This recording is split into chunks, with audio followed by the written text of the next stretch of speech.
Okay, so in this video, I want to go ahead and quickly share with you my first impressions of the all-new Samsung Galaxy S23, the regular S23. Let's go ahead and jump in. First things first, my first impressions are positive, just because at first look, it is obviously a drastic change from the previous iteration, the S22, the regular S22. You can see that the back here. So the very first thing that's going to hit you is going to be the camera module. You will notice immediately that they are individual lenses, just like what you have on the S23 Ultra. And I think that's a good way to just keep consistency going with the series, with the Galaxy S series. In fact, for sake of consistency, Samsung actually went ahead and kept the same colors, right, with the phone. So that's really cool to see that. I just wish they had even more colors available. But anyway, the next thing that hit me was the flat display. You may know this already. I prefer curved displays, and this one is flat. And I don't have a problem with flat displays. I want to put that out there. I do not have a problem with them, but my preference would be that the display be curved. But anyway, so you have a flat display here, and it actually gives a pretty bold look to the phone, right? Because it's not soft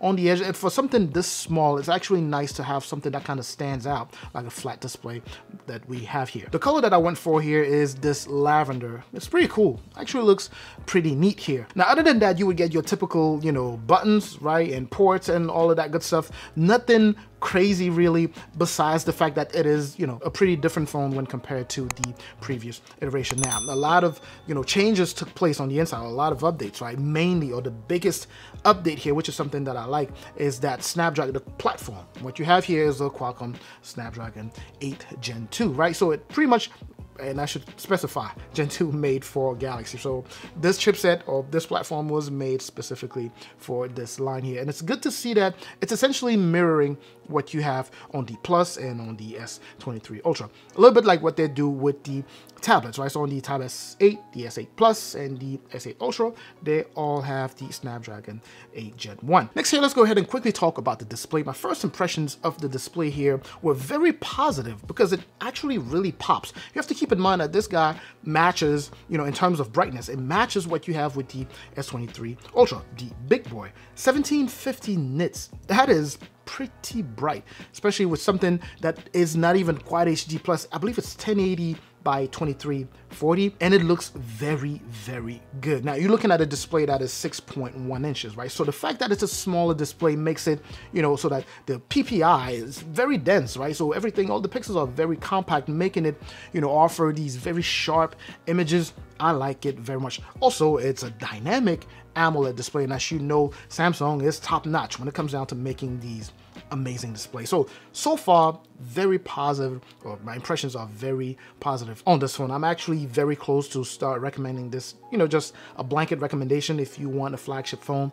This guy here is good. Now, obviously, wireless charge and all that good stuff, but I'll tell you more about this in the reviews. We're just talking first impressions. Now, in terms of battery, we're looking at 3900 milliamp, right? So for a small phone like this, I'm not sure just yet. Right now, it's a little bit my usage.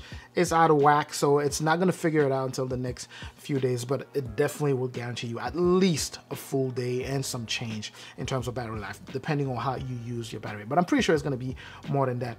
Also, it does support fast charge, I believe, at up to 25 watt. I could be wrong. I believe it's up to 25 watt. And then, of course, you do have wireless and reverse wireless, just like the other ones. I will make sure that I put all of these details in my full review of this phone. I don't want to talk too much about battery because I haven't had time to really use that. But anyways, if you are someone like myself who has large hands and you prefer a smaller phone, this would be perfect, because in my hands, this thing actually feels like, I remember the iPhone mini, it felt just like this, very small. Well, small, you know, it's a small form factor, but it's still a flagship phone. Now let's go ahead and swing back to the camera. Earlier, I briefly highlighted that, but I didn't go, you know, I didn't share additional details. What you have here is a 50 megapixel wide, right? So your main camera is a 50 megapixel, then you have a 10 megapixel telephoto and a 12 megapixel ultra wide. Picture quality, based off of the things that I snapped earlier, actually, and I mean, you won't be able to see, but good picture quality so far. I just need to be able to go out and actually take pictures of things that have, you know, different colors to make sure that they're capturing, you know, that these cameras are capturing like all of the details, right? But so far, so good. No complaints there. On the front here, what you have is a 12 megapixel, pretty much the same one that you have on the Plus and the Ultra, I believe the Ultra has that 12 megapixel one also, and this is supposed to be good. I have to admit I haven't taken any selfies just yet to check that out, so I will make sure that I take those pictures and share with you in the full review of this phone here. Now, unlike it is the case on the Samsung Galaxy S23 Ultra, this one will start at 128 gigs of internal storage, right? And then of course you have the option to go for the next config, which will be 256 or 512, and you have 8 gigs of RAM. So you have that 8 gigs of RAM combined with that platform, as I mentioned earlier, which is that Snapdragon 8 Gen 2, and performance should be good. At least so far playing with it, zero lag, everything is super fluid, and you have this guy supporting 120 Hz refresh rate. Top notch.